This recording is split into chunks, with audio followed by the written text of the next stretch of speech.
Hi, and welcome to Leader Feeder, where we share tips and strategies for frontline leaders in manufacturing. I'm sitting down with Kirk Langford. He's our general manager. Hi, Kirk. Hi, Suze. How are you? Yeah, super duper. How are you today? I'm good, thanks. I'm good.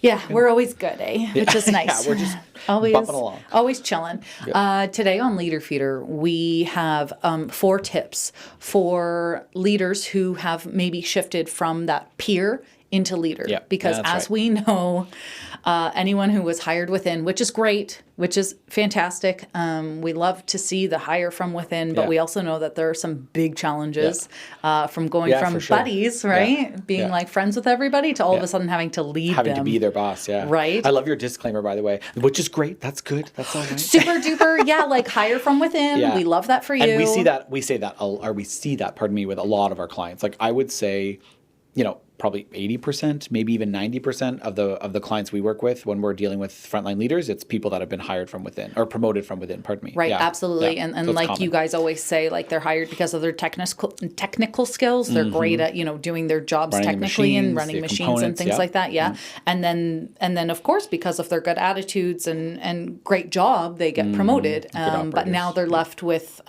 leading a team that maybe the soft skills are more required, right? sure. You have to For learn sure, more yeah. about communication. It's not, you guys always say too, like it's not just about doing things yourself anymore. Yeah. Now it's about getting things done through the your team, team. right? Yeah, 100%. You Yeah. got it. So we're sharing today some tips. There's actually 5 Yeah, to bonus correct my. tip. Yeah, exactly. Bonus tip, yeah. And the first one that we want to talk about is being friendly, not friends. So what can you say to that? Yeah. The first thing I will say is that being friendly but not friends, it doesn't mean you can't be friends with people on your team. Especially, again, you were a peer or a coworker, and now you're the leader of that team. So that might mean that someone was what used to be your coworker and friend. Work friend. Yeah, exactly. Work friend is now someone that you are in charge of. It doesn't mean you can't be friends. But what it means is that when you're at work, when you're on the floor, or when you're on the job site, that's where, you got to put the friendship aside and you've got to focus on being friendly because you want all of the team members to be treated fairly or equitably, right? And so that means that if we're super, chummy with one other person or 2 other people on the team and the rest of the team, maybe they're not getting the cold shoulder, but they're just kind of getting a, hey, how's it going? That's going to get noticed and that's going to be really hard for the rest of the team to overcome. And it leads to tons of other problems down the road. In our leadership training, we hear all the time about new leaders. First of all, new leaders saying, yeah, it is a struggle because how do I go from being friendly to being friends to being friendly? But also people that go, yeah, I had a leader that was like that, where, one of their best friends was on the team and it made it really challenging because they would be, there were favorites playing at play and whatnot.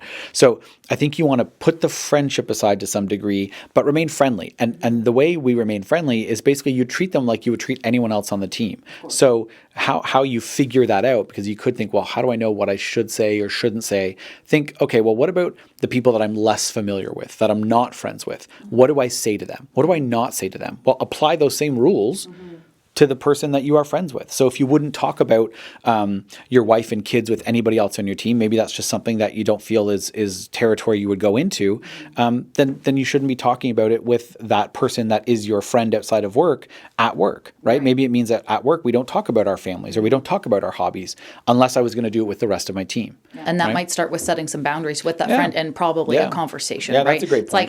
like, hey, Kirk, you and I, great friends, but when we get to work or, I need things to be work. And when we're outside of work, we're not sitting here talking about work almost, that kind of thing.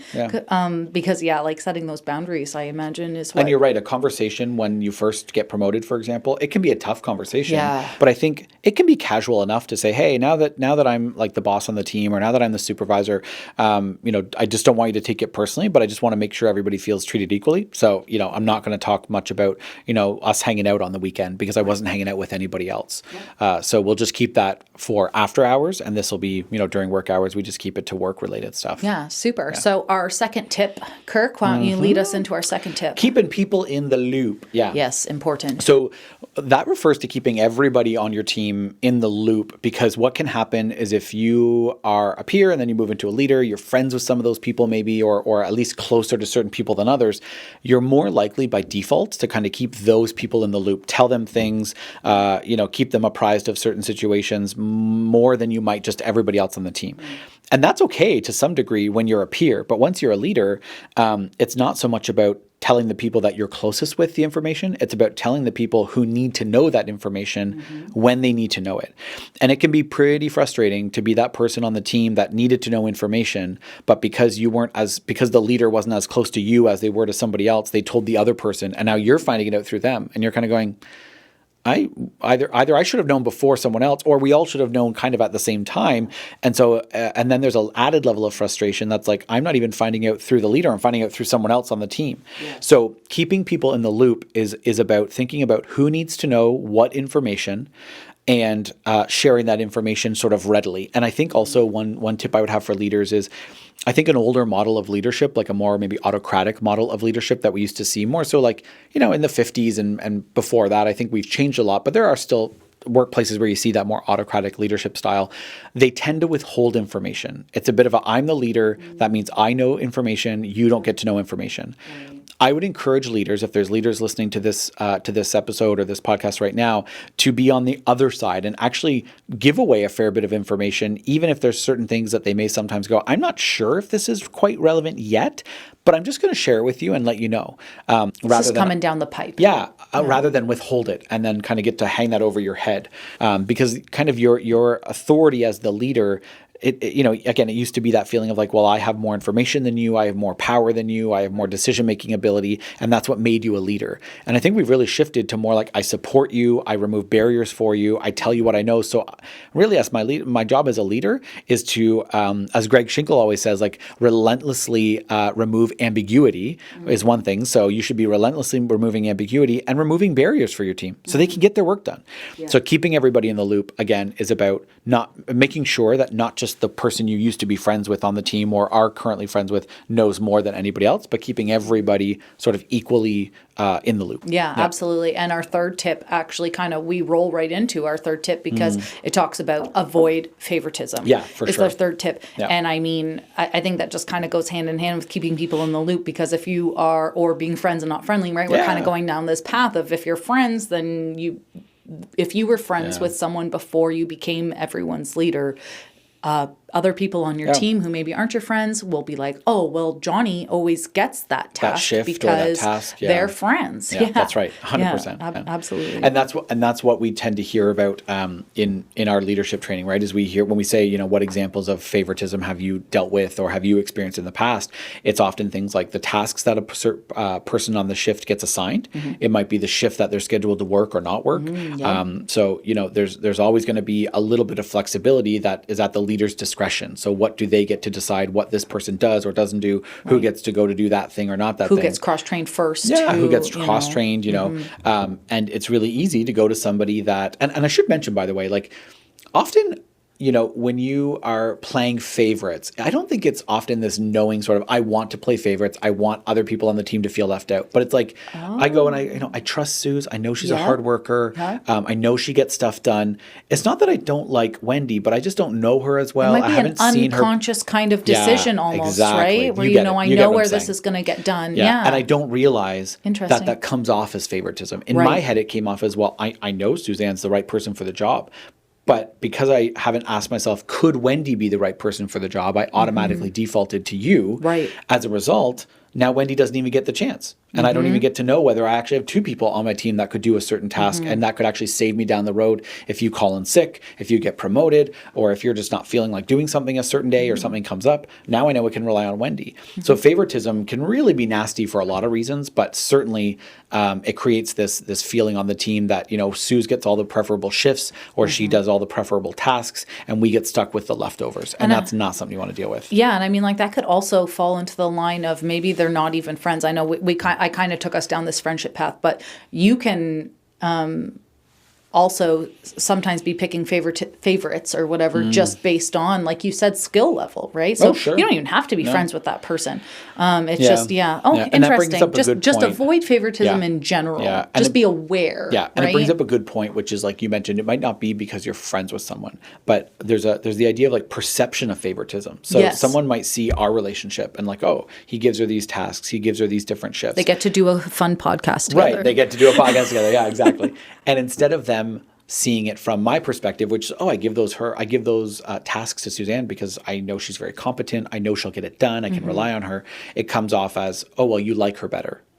And so there's that's not maybe even true favoritism from the part of the leader, but there's a perception of favoritism. Interesting. And the tricky part about the perception of favoritism, or the idea that it's there, is that it can be just as detrimental to the team as actual favoritism. And you might not even know it. You might not even know it, yeah. So being as fair as you aware can be how is you're better. treating people. Yeah, exactly. Just making sure that everything's equal, which is tip number 4. Go for it, Kirk. What's tip number 4? Equal opportunities for variety and challenge. So when you get, in some manufacturing environments and some, plants and some sites we've worked with, there isn't a lot of variation and there isn't a lot of wiggle room for different things, but in some there is. Okay. And so when you have the option to provide a little bit of variety or a unique challenge to certain team members, make sure you spread that out evenly. So not just tasks that are everyday tasks or shifts, but specifically things that someone can really, do something a little bit different, whether it's challenging them a little bit to perform a little bit better or try something they haven't tried before. Giving them a little more responsibility. Giving them a bit more responsibility, allowing them, empowering them to do something that previously they haven't been empowered to do. You want to find equal opportunities for that. So find opportunities to go, last time, this other thing came up, I handed it off to Suze and she did a great job, but I'd actually like to hand this next one off to Wendy because I want to see what she can do. I want to see what she's capable of. And I know I have Suze to do it if I run into issues with Wendy, or if Wendy says, it's not really my thing, or I'm not capable of it, or whatever. Or you can even help mentor. Going back to, episodes we've done on mentoring and coaching, you could even go back and mentor Wendy on that to help her be successful at it so that we become more successful as a team. Yeah, really step into your role as a leader, right? You start all these moving parts. Absolutely. I love that. So our 5th tip for the bonus tip, exactly, for our leaders today, addressing issues quickly.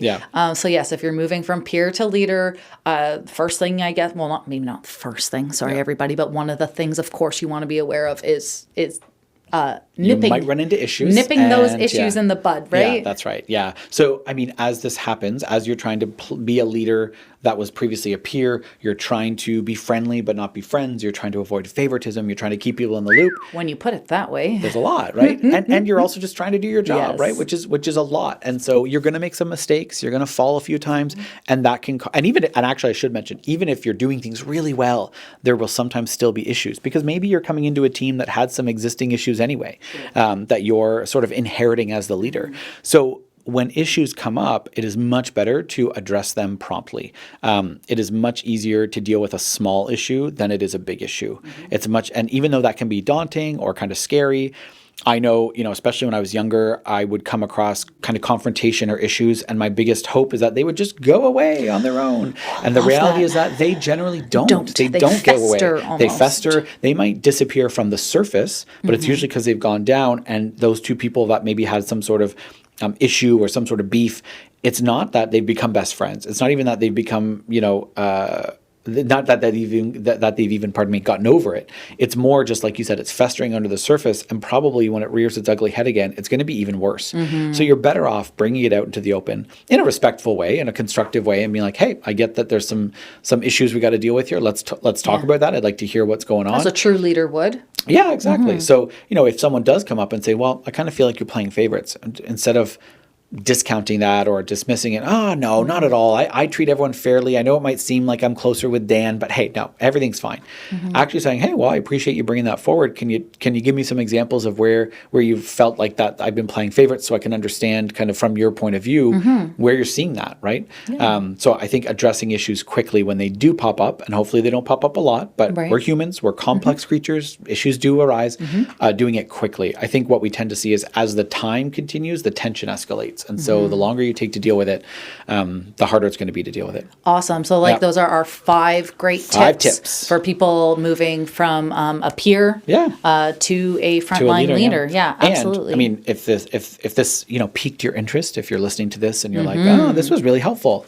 We have a whole leadership training program and programs. Yes, specifically, we have one all about emerging leaders and kind of when you're in that transition from peer to leader. Aspiring leaders. Yes, absolutely. Our frontline leadership, we got 3 levels of that. that. That's right. You know? So if you're a leader, or if you're maybe an HR manager listening to this, a T&D leader, and you're thinking that you want to have a conversation and learn a little bit more about what we do and how we do it, you can reach out to us at uniquedevelopment.com or hello@uniquedevelopment.com. You can send us an email. Absolutely. Or if you're finding us on social media, just drop us a message anywhere you can Most find us. certainly. We'll respond. And we would love to Absolutely. hear from you and really help your organization not just do better at moving from peer to leader, but just leadership development in general. It's our jam and we love it. So Absolutely. So until next time, listeners, take care. Bye.